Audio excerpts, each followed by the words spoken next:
I did it to just warm you guys up. So, good morning, everyone. Let's compete with Lutfy Bhai one more time. Good morning, everyone. Thank you, thank you. Thank you for everyone for coming from such long distance. And we apologize for ones that we could not manage to give accommodation. We had exceptional level of interest for the summit, which is really great to see for us. My first slide is thank you slide. That's not the last slide. We just wanted to thank all of you for kindly coming and joining the summit. So the purpose of the summit is today, sitting in this forum, we would like to say that we are open for business, and we're really committed to win business from all of you. And to do that, we have already thrown Lutfi Siddiqui at you, not literally, but verbally. We'll also throw a Nobel Prize winner at you. We'll do anything to make sure that we win business from you. But first, I would like to take you to future. Let's think about a movie, Back to the Future. Let's go into that set and imagine that we are in 2035. In 2035, how would Bangladesh look like? You'll all be here again. My successor is going to be here presenting. That will be the 10th investment conference for us.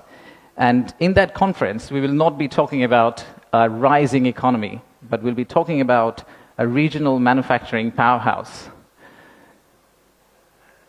A country that's connecting east to the west, a bridge that connects Himalayas to Bay of Bengal, a manufacturing hub that is infested by global investors and local investors who are now exporting to the rest of the world. That vision, that imagination is what's driving us today. But it all started actually about 8 months ago. So from the future, let's go back in time to August 5th, 2024. It's a personal story for almost all of us. Unfortunately, I was in Singapore in an investment banking trading room, but my family was here. My wife was on summer holidays. My brother, who came from Cambridge for summer holidays as well, they were all out on street, part of the protest. So at around noon Singapore time, I asked them, what's going on? What's happening in Dhaka? So what they did was they were part of a crowd. They looked forward, they took a selfie. A photo what's ahead of them, and they turned back and took another photo of what's behind them. So this first photo was what was ahead of them, and this one was what was behind them. So we need to digest exactly what happened at that time. The young population, the entire youth, was out on street, demanding transparency, demanding opportunity, demanding democracy, demanding freedom of speech. And that's what has brought us here today.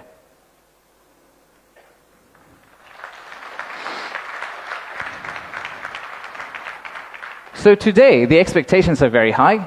The young population of our country, they're global. Unlike us, they're used to tweeting, they're used to looking at TikTok and looking at Singapore and Bangkok. So they don't want Dhaka to be Dhaka 2.0. They actually want Dhaka to become Singapore and Bangkok in 5-10 years' time. So how do we get there? That's the expectation we have.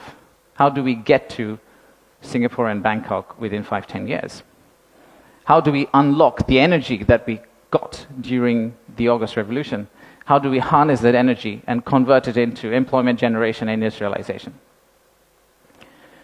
The story for Bangladesh was always there. A lot of you already know about it. We have 180 million domestic market.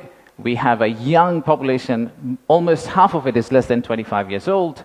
The middle and affluent class is about 35 million people, which is as big as the Malaysian total population. We have many, many other factors that has led to where we are today. And actually, I must say that there are companies who have been here for more than 100 years and have made exceptional returns compared to the global markets. So if you look at some of these companies who have actually operated in Bangladesh for a long, long time, the returns they have got in Bangladesh is actually significantly higher than the global average.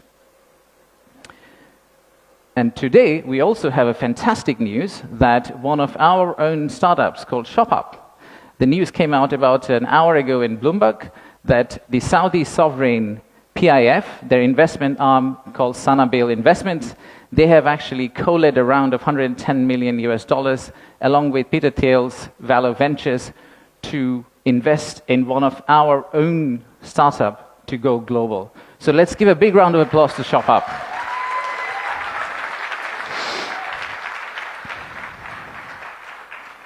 So that's today. That's today. So what's tomorrow? How do we go from here to the vision we have for 2035?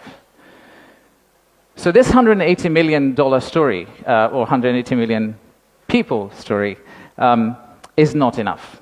I think we need to redefine market. We believe the market is actually much larger. When we talk about market, we should be talking about a much larger regional market which you could potentially serve out of Bangladesh. You set up your factory here, you export out to all these markets. At the same time, I would expect these markets to set up their factories and push it back to Bangladesh, use the ports of Bangladesh, and potentially export out to the rest of the world. So the narrative that we've had of why invest in Bangladesh is not really a domestic market 180 million story. It is a regional story, and it's a global story.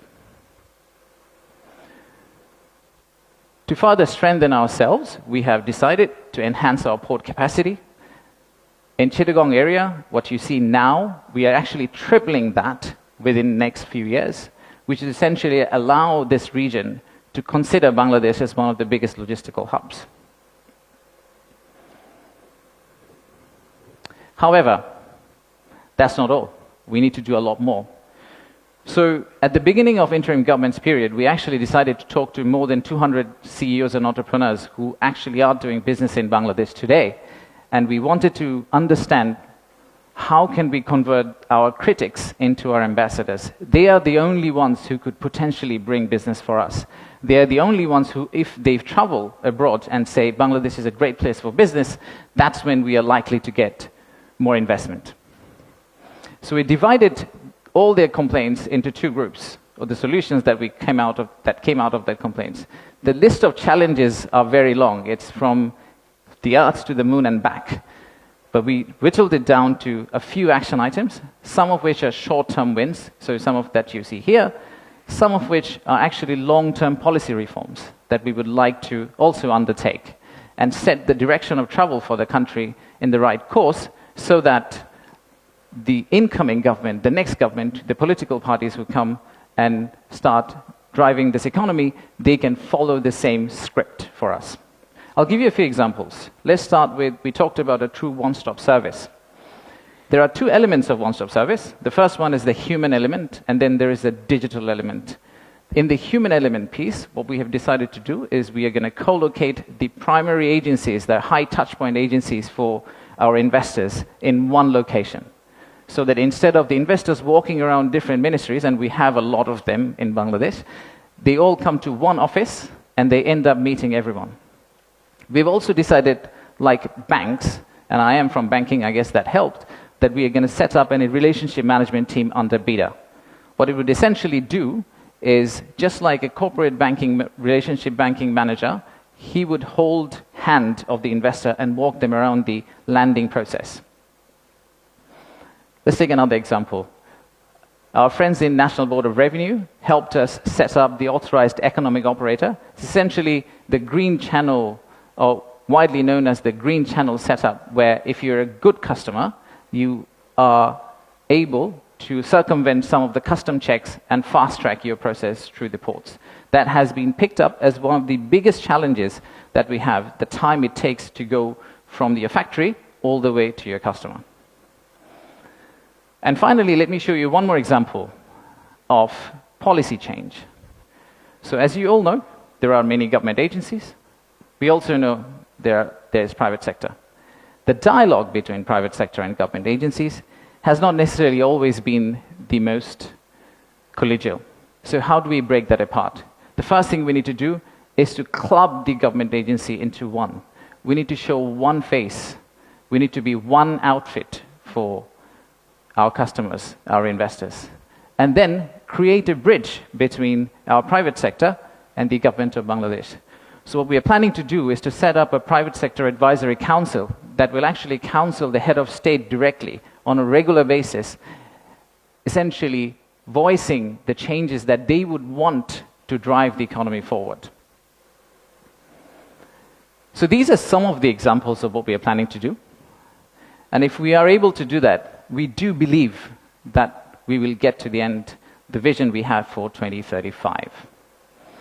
Now, of course, there are many, many other factual reasons, statistics, tables, Excel files that I can share with you to tell you why you should invest in Bangladesh.